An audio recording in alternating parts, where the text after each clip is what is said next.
Hello मेरे प्यारे बच्चों, स्वागत है आप सभी का एमके सर इंस्पिरेशन के एक और बेहतर वीडियो में। सो माय डियर स्टूडेंट, आज के इस वीडियो में हम वैद्युत क्षेत्र की तीव्रता इस टॉपिक को समझने वाले हैं। और इसमें बच्चों हम वैद्युत क्षेत्र की तीव्रता की परिभाषा, मात्रक, विमा, ठीक सारी चीजों को अपन आज के इस वीडियो में एकदम क्लियर कर देंगे।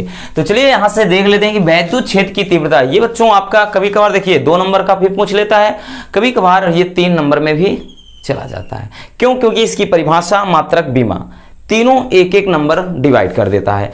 तो बहुत ही प्यारा सा टॉपिक है। तो चलिए इसको देखने से पहले कुछ चीजें ऐसी हैं जो आपको ध्यान में रखना होगा। जैसे बच्चों अगर हम बात करें कि वैद्युत क्षेत्र किसे कहते हैं, है ना। अगर हम टॉपिक पर बात करें कि वैद्युत क्षेत्र क्या है, केवल इतना देखेंगे कि वैद्युत क्षेत्र किसे कहते हैं, वैद्युत क्षेत्र क्या होता है। तो ध्यान से समझना, जैसे यहां पर हम कोई आवेश रख देते हैं और इसके चारों ओर हम मान लेते हैं कि भाई कोई क्षेत्र है, और ऐसा क्षेत्र, ध्यान से समझना बच्चों, एक आवेश है, आवेश के चारों ओर कोई क्षेत्र है, एरिया है ना। तो वही चीज क्या कह रहा है कि वैद्युत क्षेत्र क्या होता है, किसी आवेश के चारों ओर, ये आवेश है और आवेश क्या होता है आपको पता है भाई, किसी भी वस्तु के अंदर जो आकर्षण करने की, यानी किसी भी वस्तु को अपने और खींचने की जो प्रवृत्ति या क्षमता होती है उसे कहते हैं आवेश, ठीक है ना। ये चीज होता है। तो क्या होता है कि किसी आवेश के चारों ओर वह क्षेत्र जिसमें किसी अन्य आवेश के कारण क्या है, आकर्षण अथवा प्रतिकर्षण का अनुभव किया जाए। जैसे कोई आवेश है और इस क्षेत्र में कोई अन्य आवेश आप रख दीजिए और उस आवेश के कारण यहां पर क्या है, आकर्षण अथवा प्रतिकर्षण बल का अनुभव किया जाए, तो उस क्षेत्र को क्या कहते हैं, वैद्युत क्षेत्र, ठीक। यानी किसी चालक के चारों ओर वह क्षेत्र जहां तक वैद्युत का प्रभाव हो उसे वैद्युत क्षेत्र कहते हैं। सिंपल सा लॉजिक है। या फिर कह सकते हैं कि किसी आवेश के चारों ओर वह क्षेत्र जहां पर किसी अन्य आवेश के कारण इस पर क्या है, आकर्षण अथवा प्रतिकर्षण बल का अनुभव किया जाए, उस क्षेत्र को क्या कहेंगे रसगुल्लों, वैद्युत क्षेत्र कहेंगे। बात समझ में आई। चलिए ये तो रहा वैद्युत क्षेत्र, लेकिन समझना क्या है बच्चों, समझना है वैद्युत क्षेत्र की तीव्रता। तो वैद्युत क्षेत्र की तीव्रता में सबसे पहले इसकी हम परिभाषा को लिख लेते हैं कि वैद्युत क्षेत्र की तीव्रता कहते किसे हैं, ठीक ना। काफी ज्यादा इंपॉर्टेंट है छोटा ही टॉपिक है बच्चों, प्यारा सा टॉपिक है कि वैद्युत क्षेत्र की तीव्रता की परिभाषा क्या है। तो परिभाषा लिखिए, पहले लिख लेते हैं बच्चों फिर समझाते हैं। एकांक धन परीक्षण आवेश पर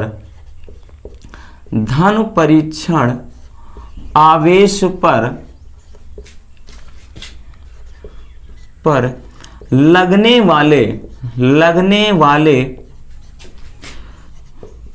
बल को वैद्युत क्षेत्र की तीव्रता कहते हैं।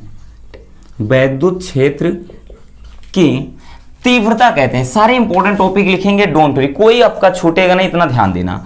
वैद्युत क्षेत्र की तीव्रता कहते हैं, ठीक।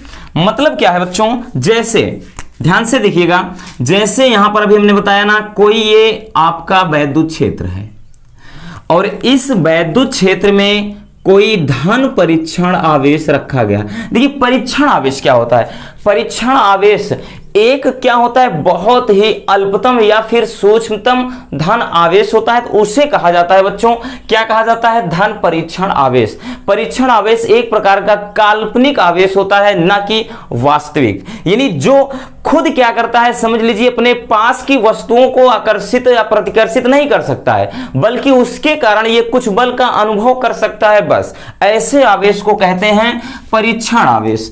तो ये चीज कह रहा है कि एकांक धन परीक्षण आवेश पर, ये धन परीक्षण आवेश है, वैद्युत क्षेत्र में रखा है बच्चों, और इस पर कह रहा है कि इस आवेश पर लगने वाले बल को, ठीक है ना, इस आवेश पर क्या कह रहा है कि इस आवेश पर जो भी बल लगता है, ठीक, इस आवेश पर जो भी बल लग रहा है उस बल को ही अपन क्या कहते हैं, वैद्युत क्षेत्र की तीव्रता कहते हैं, ठीक है ना। इसे बच्चों ई से दर्शाते हैं, इसे ई से दर्शाते हैं, ठीक है ना, इसे ई से दर्शाते हैं। तो यहां पर हम फार्मूला लिखना चाहेंगे तो हो जाएगा ई बराबर, ठीक, एफ अपान क्यू नॉट। देखो क्यू नॉट क्या दर्शाता है, वही परीक्षण आवेश, धन परीक्षण आवेश। तो ई बराबर एफ अपान क्यू नॉट, ये हो जाता है परिभाषा, मतलब ये परिभाषा हो गया और ये हो गया आपका फार्मूला। जहां पर सारी चीजों हमने बताया ना, कोई भी वीक स्टूडेंट होंगे तो भी कोई दिक्कत नहीं, रसगुल्लों एक एक टॉपिक को अपन पोस्टमार्टम करके छोड़ेंगे, ठीक है ना। चलिए ई क्या है, तो ई है वैद्युत क्षेत्र की तीव्रता, वैद्युत क्षेत्र की तीव्रता है ना, वैद्युत क्षेत्र की तीव्रता है बच्चों। उसके बाद अगर हम बात करें तो ये क्या है, एफ क्या है, धन परीक्षण आवेश पर लगने वाला बल है। और उसके बाद यहां पर रहा क्यू नॉट। क्यू नॉट क्या है, तो हमने बताया है इसको क्या कहते हैं, धन परीक्षण आवेश, धन परीक्षण आवेश, ठीक है ना, यानी प्लस क्यू में है तो समझो वो धन परीक्षण आवेश है, ठीक। ये हो जाता है इसका सैंबल। अब यहां से बच्चों हम निकालेंगे मात्रक। मात्रक क्या हो जाएगा, देखिए मात्रक क्या है, देखिए बच्चों जब तक पढ़ाई को इंटरेस्ट, मतलब पढ़ाई को एक मजे की तरह से आप देखेंगे ना, एक जैसे किसी भी चीज में हम मजे लेते हैं, उस चीज में हमारा इंटरेस्ट हो जाता है, रुचि हो जाती है, उसी तरह से स्टडी को, कोई भी टॉपिक को अगर आप मजे के साथ पढ़ोगे ना तो बहुत ही मजा आएगा। यार दोस्ती करना है, अगर इश्क मोहब्बत करना है तो किताबों से करो, इस टॉपिक से करो, ठीक है ना, क्योंकि अगर किताबें बेवफाई करेंगी ना तब भी आपका कैरियर बदल जाएगा। बाकी अगर लड़की बेवफाई कर दी तो भाई पागल बनकर घूमोगे, इतना याद रखना। तो ये चीज, इसका मात्रक क्या हो जाएगा रसगुल्लों, मात्रक ध्यान से समझना। ये क्या है, बल है। बल का मात्रक क्या होता है बच्चों, न्यूटन। बल का मात्रक न्यूटन, और उसके बाद आवेश का मात्रक क्या हो जाएगा, कूलाम। तो न्यूटन प्रति कूलाम, ठीक है ना, इसको ऐसे भी लिखा जाता है या फिर सैंबल के रूप में ऐसे लिखते हैं, न्यूटन प्रति कूलाम। अब ये तो रहा इसका मात्रक। अब हम बात कर लेते हैं बच्चों कि इसका विमा क्या होता है, डायमेंशनल फार्मूला, इसका विमीय सूत्र क्या होता है, विमा क्या होता है, कैसे निकालेंगे, बहुत सिंपल है भाई। बल का विमा क्या होता है, एम एल टी के घात -2, ठीक, टी इनवर्स 2 ये होता है। और उसके बाद क्यों बराबर आई इंटू टी होता है ना, क्यों बराबर यानी आवेश बराबर क्या होता है, धारा गुणे समय होता है। तो आई इंटू टी होता है, धारा का मात्रक एम्पियर ए और समय का मात्रक सेकेंड टी, तो ए टी हो जाता है, ठीक। इसको अपन जब सही फॉर्म में लिखते हैं तो ये हो जाएगा, लिखेंगे बच्चों एम एल टी के घात -3, क्योंकि -2 है, एक ऊपर जाएगा तो ये भी -1 हो जाएगा, और ए इनवर्स 1। तो ये क्या हो जाएगा, डायमेंशनल फार्मूला, यानी इसका विमा हो गया, विमीय सूत्र हो गया। अगर इसमें अब अगर हम बात करें तो इसका पूछ लिया जाता है कभी कभार वेक्टर रूप, ठीक। तो यानी इसका पूछता है कि वेक्टर रूप क्या है, देख लेते हैं, ठीक। वैद्युत क्षेत्र की तीव्रता का वेक्टर रूप लिखिए, यानी कि इसका जो वेक्टर रूप होता है, इस फार्मूले को हम कैसे लिखेंगे, तो भाई जो जो सदिश राशि है उस पर वेक्टर लगाएंगे। वेक्टर ई बराबर एफ भी क्या है, ठीक, वेक्टर ई बराबर vector F upon Q not, ऐसे लिखेंगे, ये इसका वेक्टर रूप हो जाता है, ठीक है ना बच्चों, क्या हो जाता है, वेक्टर रूप। और बात कर लें, देखिए सारी चीजें एकदम क्लियर होनी चाहिए, कोई डाउट माइंड पे नहीं होना चाहिए, ठीक। राशि कौन सी है, अगर हम बात करते हैं इसकी राशि की, कौन सी राशि है, सिंह है कि, उसके बाद मेष है कि तुला है, क्या है, शादी विवाह वाली राशि नहीं, ठीक, आपको पता है इसकी राशि क्या हो जाएगी, तो ये राशि सदिश है, ठीक है ना। वैद्युत क्षेत्र की जो तीव्रता है वो एक सदिश राशि है। तो ये रहा बहुत ही प्यारा सा टॉपिक, वैद्युत क्षेत्र की तीव्रता।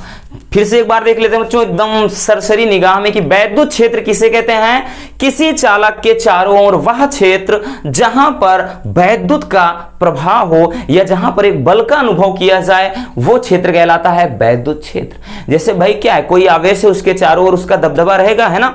आप भी अपने गांव के राजा होंगे, है कि नहीं, शादी विवाह में लड़ाई झगड़ा करते होगे, उसके बाद कहते चल बेटा मिल लो गांव में, उसके बाद बताते हैं, वो भी बोलता कहाँ, अरे आ जाओ, हवेली पे आओ, फिर हम बताते हैं हमारे गांव में। तो कहने का मतलब आप अपने गांव में दबंग होते हैं, अपने एरिया में दबंग होते हैं, कितना भी वीक हो शरीर से वो मायने नहीं रखता। वही चीज होता है, अगर ये आवेश है तो इसके चारों ओर वैद्युत का प्रभाव रहेगा, यानी क्षेत्र, ये पूरा क्षेत्र ही क्या कहलाता है, वैद्युत क्षेत्र। ठीक, हमने परिभाषा एक और तरीके से बताया था कि किसी आवेश के चारों ओर वह क्षेत्र जिसमें किसी अन्य आवेश के कारण क्या होता है, इस पर आकर्षण अथवा प्रतिकर्षण बल का अनुभव किया जाता है, वह कहलाता है वैद्युत क्षेत्र। या फिर कह लें किसी चालक के चारों ओर वह क्षेत्र जहां पर वैद्युत का प्रभाव हो, वो वैद्युत क्षेत्र कहलाता है। ठीक, फिर हमने बताया बच्चों वैद्युत क्षेत्र की तीव्रता क्या है, तो एकांक धन परीक्षण आवेश पर, परीक्षण आवेश क्या है हमने बता दिया कि परीक्षण आवेश एक अल्पतम या न्यूनतम एक सूक्ष्म आवेश होता है, जो ये कह लें कि जो खुद एकदम समझिए बेकार होता है, यानी उसका अस्तित्व ही नहीं होता है। यानी उसके पास कोई आवेश रख दोगे तो उसके कारण उसमें कोई हलचल नहीं होगा, बल्कि उस जो आवेश रखे हैं उसके कारण इस पर कुछ अनुभव होगा, वो होता है परीक्षण आवेश। वहां को इतना डीपली समझाने की जरूरत नहीं रसगुल्लों, केवल आपको समझना है। तो ये चीज होता है एकांक धन परीक्षण आवेश पर लगने वाले बल को वैद्युत क्षेत्र की तीव्रता कहते हैं। इसे अपन क्या ई से दर्शाते हैं, और ये फार्मूला ई बराबर F/Q0, सिंबल क्या है हमने लिख दिया, मात्रक न्यूटन प्रति कूलम, और उसके बाद इसका विमा mLT के घात -3 A इनवर्स 1। उसके बाद ये वेक्टर रूप है, और यहां से हमने देख लिया राशि कौन सी है। ठीक, आई होप ये टॉपिक बहुत ही सिंपल तरीके से आपको समझ में आ गया होगा। तो बस आज के इस वीडियो में इतना ही, मिलते हैं किसी और ऐसे मजेदार वीडियो के साथ। और हाँ, नए हैं तो चैनल को सब्सक्राइब जरूर कर लियो। वीडियो पसंद है तो प्लीज इस वीडियो को प्यार से एक लाइक कर देना और एक प्यारा सा कमेंट छोड़ देना, और ज्यादा से ज्यादा अपने दोस्तों को जोड़ दीजिए ताकि उनकी तैयारी बेहतर हो सके। Love you, bye bye, take care. और हाँ, इसको स्क्रीनशॉट कर लीजिए, नोट कर लीजिए।